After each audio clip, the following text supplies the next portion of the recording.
I'm Vikki Crossland, and this is my partner, Brandi Cook of Meybohm Real Estate. We're here at Rebel Ranch Horse Tours with Annette Beeler, and we got some exciting information for you, and we'd like you to meet Annette, and thank you for joining us. Well, thank you for having me. I'm excited to hear about your business. Well, it's a pretty cool business. So you ready for some questions? Sure. Go ahead, Brandi. You always like questions. So how did you come about this? Well, I've been riding horses pretty much my whole life, since I was 7 or 8 years old, trail riding. My cousin had horses and all that, so got my own horses in my late 20s and just was trail riding. So I went to work at USC Aiken. And now you're retired. And I just retired after 25 years at USC Aiken. Congratulations. But I took friends riding off and on, you know, and they loved it. So I started donating some rides to the school, like the athletic department or whoever needed.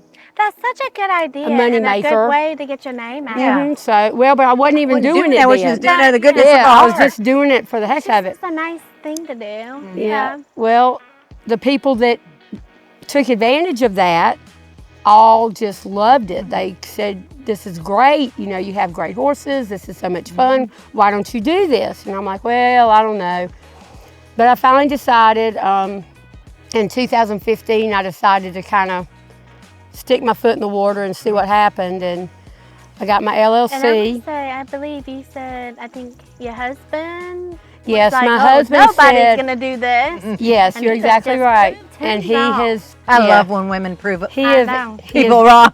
Yep. He said, nobody's going to pay to do this stuff. And I said, well, we're going to find out. So January of 16, I was kind of launched, and it has been phenomenal. Great. I average over 100 tours a year. Wow. That's just on weekends. Just on weekends. Wow. Because I worked full time. right. I just literally retired in June, the end of June. So now, now you're going to hit another Right, high right. number. Well, that's pretty exciting. So tell me about, like, I think you said you have 21 horses. I do have 21 horses. Can you imagine 21 horses? And they're beautiful. We're Really very happy pretty. to get to visit them and all. Yeah. And so how does this work? They basically rent, or how does it work that on your tours? How does that arranged? Well, I have a website. They contact me either email or call or text.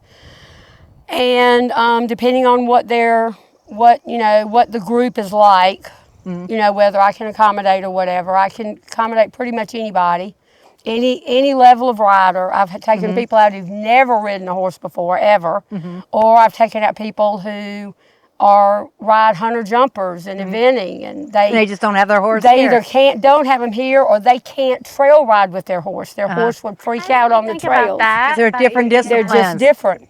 Yeah. So, They want to experience something different. right. And it's different to trail ride versus being in dressage. Or in an Or jumper. arena, correct. Yeah, which is But a controlled environment. They so then we just set it up, and there's trails in this area within like an hour from here. There's all kind of different trails that we are able to, you know, access. And it's a guided ride. I do not let my horses go without me. I've had people ask, and I'm like, no, Yeah. you don't. It's a good thing. You don't that take my use it horses for without me. safety reasons Right, too, and right. stuff, so it's And you know the animal too, of the horse. Right. So you basically pull up in your trailer, bring out the horses, and people just meet you, and then you get to go on that. Right. They get to go on their Correct. experience, a trail ride. Right. And you're there just in case something is needed. And I'm sure you provide a lot of great insight, right? Right. About the community. A lot of information. They ask questions. We have a lot of people who come here from out of town looking to move here, and they want to see what's here. So it's pretty cool. It's a unique way of doing it too, of finding out more about the area and seeing what's around. But you know, for that person who has never experienced riding a horse or being on a trail, how cool is that? Yeah. I mean, it just opens the world to a whole nother experience. So, And there's a lot of people who live around here who walk and do trails by foot, but have never done a trail. So they'll do the same trail on a horse, and it gives you a whole different perspective. That's right. That's right. So when you're talking to people like on the phone or through email, however, do you match the horse to maybe the person's skills? Because you said you have a different variety. I do. I have gaited horses, which would be like Tennessee Walkers, Rocky Mountains, Spotted Saddle. I owned one when we were young. I forgot. Yeah. You're bringing back memories for me because I used to trail ride when I was young. So I have some of those, and then I have quarter type horses, like quarters and paints. So that kind of comes into it, and then I have ones that are better for kids, that just little less easier to handle. Yeah. That tolerate kids better. So I have that, and but I'm so fortunate that I have horses I can share. Many people don't have horses that just anybody can ride. Yeah. That's pretty. But that's special. But most of my horses are. Most anybody can ride them. Yeah. Well, that's a testament to you and how you handle your horses and how they're comfortable with people, because that's definitely comes from the person that owns the horse or is handling them. Because and I have some that I've had their whole life. I've got some. We have two that are 25. We got one at 6 months, one at a year old, and we still have them and we still ride them. Right. And we have a various ages of horses. So regarding your trail rides, like when it is like a typical time that you do take the horses out and go and we pretty much go in the mornings. Yeah. And the reason I would agree that since we're doing this in the afternoon. But the reason I do that is because for their 1 or 2 hour ride is an extra 2 hours on my day. Oh yeah, 'cause you So I have to catch them, I have to load them up. We go, I tack them up. So it's a lot of more time. So I like to do them in the mornings, and then once we're done by lunchtime, and then we're done for the day. Yeah. I've got I do other stuff. Have you ever not been able to catch one that needs to be going? That you say I that? really haven't. But you always say you got to go catch them, so I can just see you like, hey, it's time to go. Most of Come mine on. are pretty good about being caught. Every now and then, There's Funky out there. One will get on a tangent, and you're like, crap. And so sometimes, and then sometimes you just switch. Yeah. You say, okay, forget it. I'll take somebody else. And they all want to go, really. They're just like kids. And so, well, that is a wonderful business model. And I think Aiken really can support this. And I think it's great, and I appreciate it. I love questions. Brandi loves questions. So what is like the most memorable ride that you've had in Aiken? I'm really glad you've asked that. See, Brandi, you're so good. A lady called me and wanted to take her friend who was blind. Oh, wow. And I said, oh, yeah, I think we can do that, So the more I thought about it, the more I thought, is she blind, like really blind, or just legally blind? That's the difference, you know. It's the two different. So I called her back and I said, is she like blind, like dark, or can she see somewhat? She said, no, she's blind. I said, okay. So I asked her, kind of about her, like her stature. I have to get height and weight and stuff like that. Well, she was a small.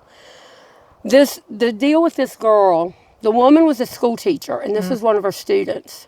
At 15, she lost her sight. Oh, wow. She had a brain tumor. She had a tumor behind her eye. They removed it. She still had her vision. It came back. When they did the second surgery, she lost all of her sight. Oh. So I think the girl was maybe about 19 or 20 at this time. So I had a small mare that my grandson rode all the time, and she ponied really well. And for those of you who don't know what ponying is, it's where I'm on a horse, and then I have this horse on a lead line. So I have control of that horse. Yeah. So I thought, okay, I'm going to put her on her, and then I can control the horse. So we get out there, and we get on, and we start down the trail.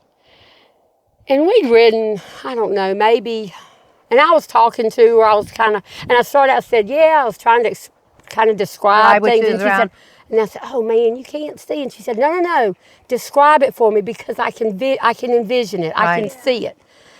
And so we'd been riding for, I don't know, 30 minutes or so. And she said, I am so glad I did this. And I said, what do you mean? And she said, you don't know how close I came to telling you I can't do it when I got on the horse.